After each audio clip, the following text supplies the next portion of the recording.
novel, Dolly Madison and the War of 1812. And I am honored to be here today and honored that Alvaro and Denise asked me to come and speak to you about historical fiction. And I cannot claim to be an expert on anything, but I am happy to share with you what I call my dirty baker's dozen of tricks and tips that I've learned in doing all the research and writing that I've done. And the most important one is very basic, but find a topic that interests you. Find a topic that fascinates you, because you are going to be living with this book probably for the rest of your life. So if you are not riveted by the topic, if you are not boring your friends to tears by telling them about your research, then you shouldn't be doing it, because every topic gets old eventually. So it's really one of those things where when you come across an idea that really fascinates you, that you think, I really just want to figure this out, and then I'm going to get back to my regularly scheduled life, and I just want to understand this, and then I'm going to let it go. And as it builds and it builds and it builds, and it continues on, just your genuine interest, that means you're on the right trail. And for me, I actually, with Susanna's Midnight Ride, I had been writing for a long time, but I really was kind of flailing of trying to figure out what genre I wanted to write in. And I actually was at a funeral for a 14-year-old girl, and I met her uncle, and he told me this story. He said, I heard you're a writer, and he was actually married to a descendant of Susanna Bolling. So he told me this story that in late May 1781, this 16-year-old girl from City Point, which is now part of Hopewell, that she was home for the 5 years of the Revolutionary War. Her brothers were off fighting in the Revolutionary War. Her father was off. Her father actually had passed away. So it was just she and her mother. And then out of the blue, General Cornwallis came and quartered at her family's plantation.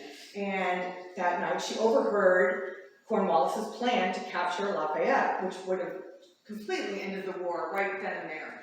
And she ended up sneaking out of her house through a secret underground tunnel. I just love the story. I still find it so fascinating. I feel so honored that I stumbled across it. And I thought, I'm never going to find another book that I'm going to be this excited about. And I have a friend who, she calls herself the history mom, and she invited me. Our birthdays a day apart, and she said, how about we go to this lecture at the Virginia Museum of History and Culture of Dolly Madison? And I thought, oh, snooze. Like, okay, it's her birthday, she wants to go, I'll go. And by the end of the lecture, I was like, man, here's my next book. And it was, all of this, how feisty she was, and that when the British were marching on Washington City, she was born a Quaker, but she kept a sword underneath her bed within arm's reach in case somehow the British arrived on her doorstep in the middle of the night. And I just was so intrigued. It was another one of lice, smallpox. But the more I researched about the women, I realized there was a whole other side to the story, and that the women's contributions were just as amazing as the men's in their own way. And that was really neat. This is one of the books I uncovered that I really liked. It's called Revolutionary Mothers, which was really just fascinating. And this one, I just love this title. It's called Petticoat Patriots in the American Revolution. And realize that just these women were just amazing. And I always tell the kids, can you imagine what it would be like in your house if your mother gave up coffee for 5 years? And the kids go, ah! That's what these women did. They gave up tea, and that was their coffee. And they had these lovely gowns. What are you working on now? Well, I'm finishing up this Dolly Madison, the War of 1812, and I originally was going to publish it on May 20th, just this week, because it was her birthday, the 253rd. But then I decided to wait just because of the COVID. So now I'm actually going to release it on August 24th, which is the anniversary, 207th anniversary of the burning of Washington City. So I thought that would be a fun date.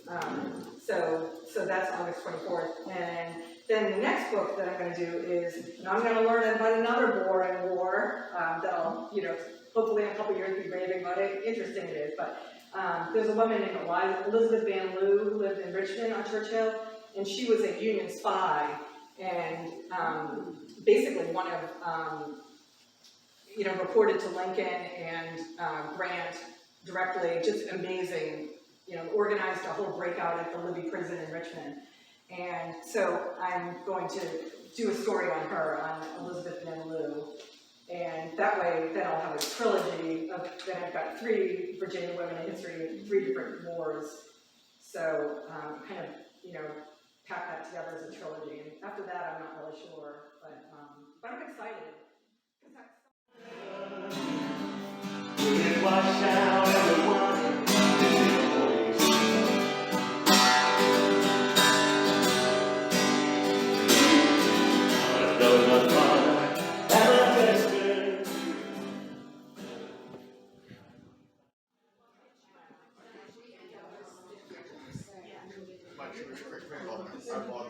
Oh, sure. Yeah, just pick it up. Yeah, that'd be great. Yeah, just Libby McNamee. My grandfather's name is Is it? Yeah, Edward McNamee. You want the musician start doing his Elvis Presley? Beautiful. I remember I enjoyed it.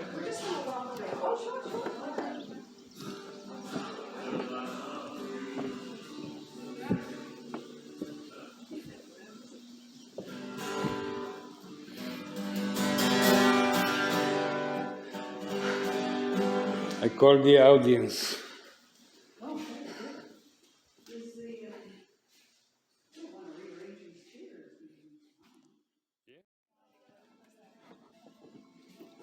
They're gonna take off, but I'm gonna go show them the B&B. Oh, sure. Yeah, okay.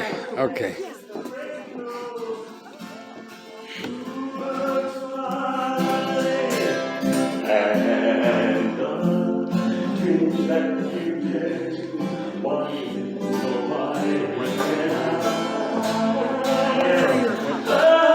$20. Okay. Someday I'll be star with a bird cloud far behind. These are, when we came from Arizona, this is Denise, myself, and my daughter in the background. That's nice. Yeah. I thought so. The last time you gave us a tour Yeah. of everything and explained. That was the one when we went all the way to Arizona. Yeah, it was nice.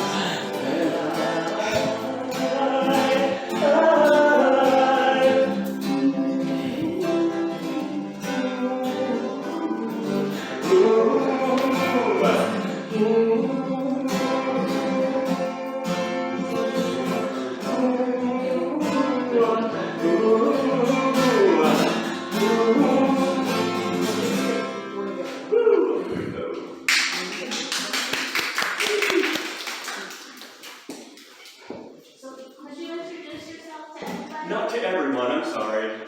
These folks here, but they were talking, so I didn't interrupt. But yes, I've been playing again for about 2 or 3 months, and I'll tell you what, my biggest cheerleader, my biggest fan, my biggest hero is that girl right back there. That's Dale, my fiance. That's the big hand. So I'll be playing some stuff. Some of y'all may know it. Some of us at our age will definitely know some of them, and some of these songs you may not. If you have kids, you might. If you have kids or grandchildren, you would definitely know this one.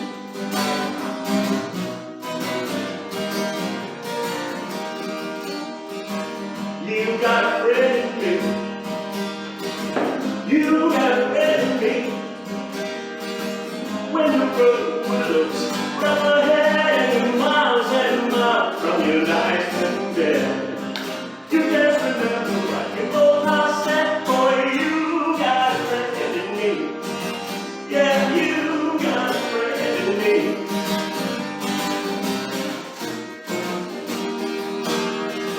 Two cups. Okay. Okay, I think it should be 40. Count it. Thank you very much. I appreciate it. Oh my God. A new book now? Yeah, I have a short story collection and the poetry book.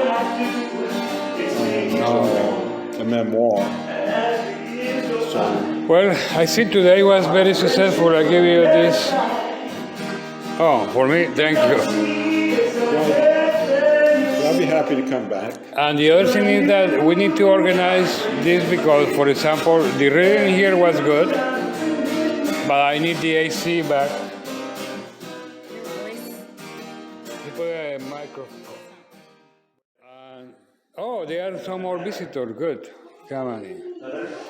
So anyhow, every month will be different, and we will get more organized and more. And maybe you have a play or some program that you want to do. Are you welcome to do it? Himself and Tom and Sean can introduce themselves, okay? You want to go first, Tom? Sure, I guess so. My name is Sean Gates. I stuck next to it like every malfunction. I am. I write mostly historical fiction at the moment. Cite my hometown of George County, Michigan, and have one book published. It's still here today, and I have one almost finished, but it's not ready yet. It's still in the oven. So that's me. And he has a display to go with it to get the historical flavor. It's kind of the only way to make people come to my table. Otherwise, I fade the background. Just walk right by. So. Yeah, and you want to talk about yourself, Tom? I'm Tom Brown. I write under J. Thomas Brown, and we've got a couple novels and some short stories and poems. So I've been published with a hybrid model and self-published and some traditional. And so I have some books out on the table out there in the next building too. Yeah, and Arthur, when I saw your book, this is the one I saw on the paper. And this is how I found you. But why don't you come tell everybody about your books, okay? Oh, come up. Yeah, come on, you've been here for a while. It's nice to meet everyone. And of course, this is all new to me as far as me getting out and talking to people. I'm my own worst promoter, and probably some of you are feeling that same way too. Right. But once I get started, you can't shut me up, so watch out. Be careful. And if you ask questions, the stories get long. Well, my name is Arthur S. Newman. 2011, I said, I'm going to chase after a dream. I've been wanting to write since I was 14 years old. Now, when I was 5, I wanted to draw. And at 5 years old, I sent I don't know if you remember the TV guide. They had the pirate and the bunny, and you draw that, you send it in, you hopefully get a scholarship, right? $10,000 scholarship. Well, I drawed it larger than the picture, sent it off at 5 years old. I get a letter back and it said, we're sorry, you cannot have your parents draw it for you, and you can't trace it. Well, it was larger than the picture. And so they thought that was my art dream dashed to pieces. And that was 5. So for years down the road, I just drew for myself. But at 14, I started writing songs and poems. And I thought maybe some fantastic musician is going to come across my name and they'll cut one of my albums, and I was going to become famous as a songwriter. Lionel Richie, right? I got the mustache and the hair on there. But that didn't work out because I didn't promote. Of course, you don't go out and you got to tell people, right? And so that was dashed to pieces along with a broken heart from a girl. 2011, Borders Books sends me an email and says, we're interested in helping people get self-published. I'm like, Borders Books, I spent so much time there and money in their stores. They gotta know who I am, but they didn't know. But anyway, I sent them a copy of my first children's book called Ever Caught a Rabbit in a Cornfield. And it's a story about little Artie, this character. I never named him in any of the books until I started drawing him. And there was no editors. They just wanted the story. They got the story. I sold 25 copies. Next thing you know, Borders Books gone out of business. I said, man, my book was so bad that it put Borders Books out of business. So I said, what am I gonna do now? And so here I am. I was stuck again. I mean, heartbreak after heartbreak when it comes to reaching out for them brass rings. A little while later, I published another copy of the book called Ever Tangled with Lightning, with more stories about little Artie and his overactive imagination. And so as that story started proliferating, people said, wonderful stories. I remember when I was a kid and the trusty stick was the only toy in our hand and not cell phones. But our kids need pictures. And I was like, okay, well, let me see if I can find an illustrator. I can draw, but I'm not an illustrator. And so I started sending out my work to people to get an artist to draw for me. They said, yeah, we'll do it. $100 a picture. How many do you need? And if you want color, it can go up to $300 depending on how in depth you want it. I'm like, oh, well, that shuts down this dream. Talk to you later. Done. Right? Well, what I decided is that I need to put my own hand on little Artie. So children's books was my first start. And I started drawing the images, and then I realized that I could animate the images with today's computers. So I started animating them. And on YouTube, you'll see where little Artie comes to life. You'll see the bear come to life. And it was so awesome, the product, right, in my eyes. So I had to put it to the test. You know, if anyone knows me here, I drive the mobile library for the Northumberland Public Library. And I go out to the middle. I'm going to try to get this song through for you.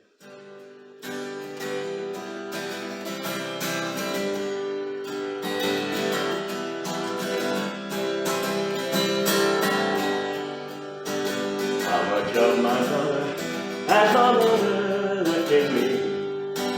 How much of my love will be saved to some degree? And what about this feeling that I never put enough? Will it wash out in the water?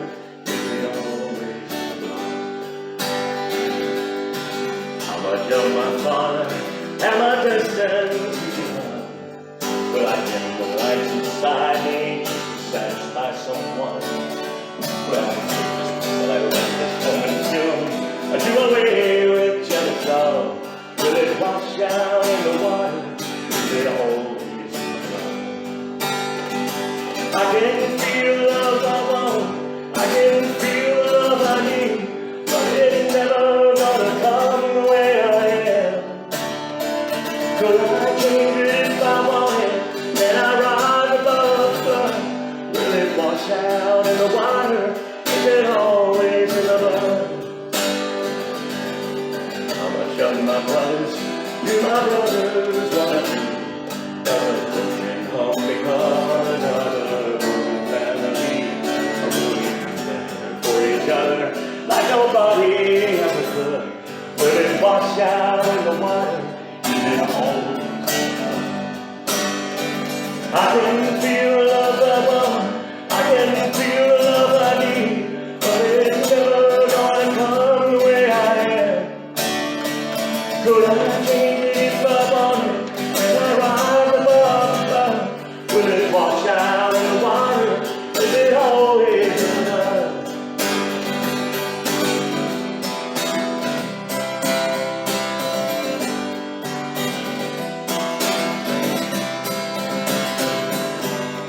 Can I feel the love I need? Can I feel the way I want?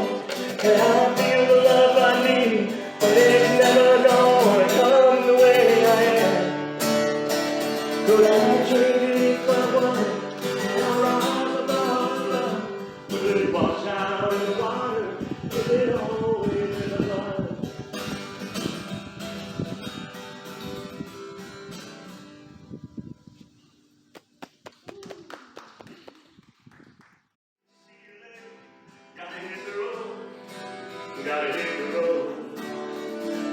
Something's changing the atmosphere. I can sense you're unfamiliar.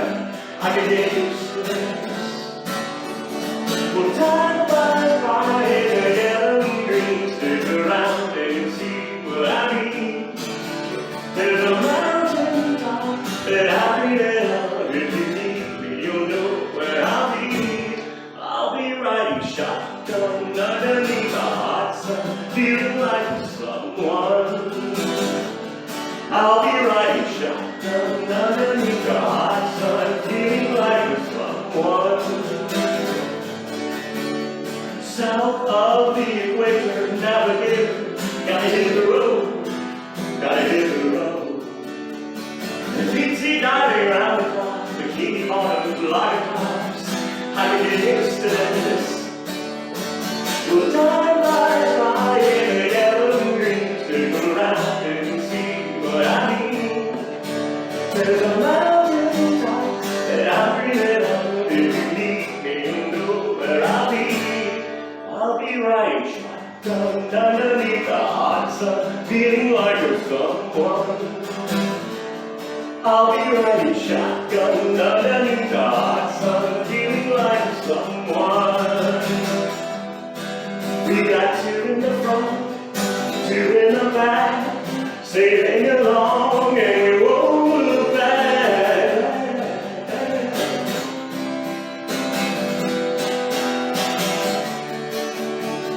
Time flies by in the yellow and green. Stick around and you'll see what I mean. There's a mountain top that I'm dreaming of. If you need me, you'll know where I'll be. I'll be riding shotgun underneath the hot sun, feeling like someone. I'll be riding shotgun underneath the hot sun, feeling like someone. I'll be riding shotgun underneath the hot sun, feeling like someone, someone, someone, someone. George Ezra.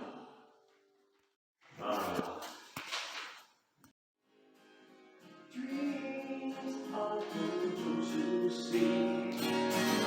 Life is for us to and everyone who wants so believe too.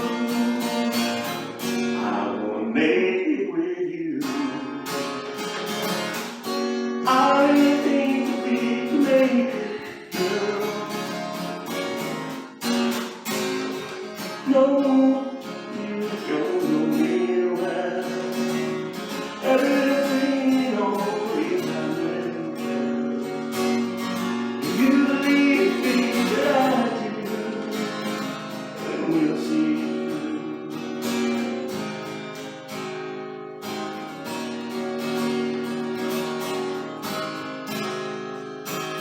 Life can be so long. Love can be right or wrong. And if I choose the one I like to help me through, I'd like to make it with you. I think we can make it, girl.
Mr. David is going to help me to check my roof. Oh, yeah. Is that a drone? Yeah. That's cool. So it's going to look around what is going on with my roof. Yeah, good.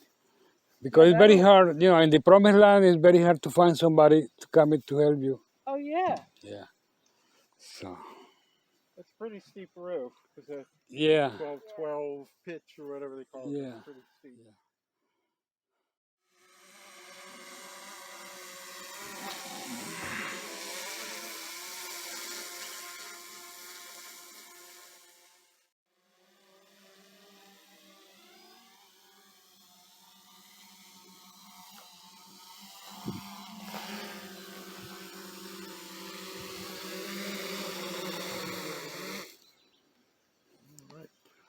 Excellent. Do you have a laptop? Yes, I do.